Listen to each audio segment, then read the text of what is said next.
అమెరికాలో చట్టాలు ఎట్లా ఉంటాయంటే, మన భారతీయ విద్యార్థి, అతని లవ్వరు, కాబోయే భార్య ఇద్దరూ కలిపి గెలిచినటువంటి ఒక కేసు ఇప్పుడు సంచలనం సృష్టిస్తుంది. అబ్బాయి పేరు ఆదిత్య ప్రకాష్.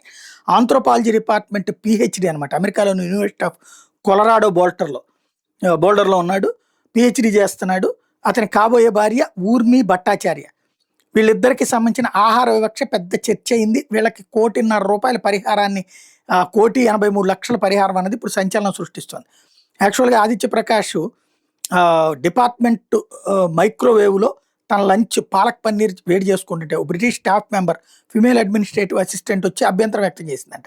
ఏంటంటే స్మెల్ చాలా దారుణంగా ఉంది, మైక్రోవేవ్‌లో స్ట్రాంగ్ స్మెల్ ఆహారాలు వేడి చేయకూడదని చెప్పిందట.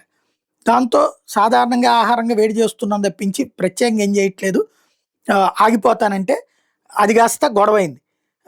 దాంతో మేము ఫీల్ అవుతున్నామంటూ అధికారులకు కంప్లైంట్ చేసింది.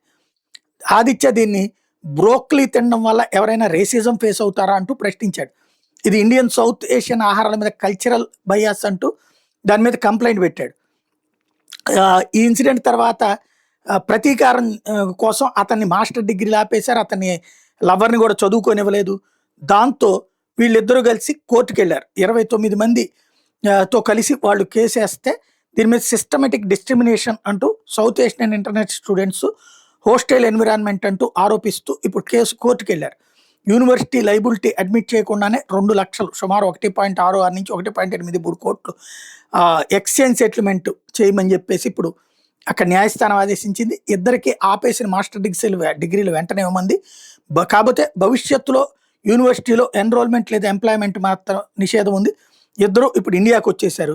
ఇండియాలో ఫుడ్ రేసిజం అన్నటువంటి అంశానికి సంబంధించిన చర్చ సందర్భంగా ఈ విషయం ఇప్పుడు అంతర్జాతీయంగా ప్రొజెక్ట్ అవుతోంది.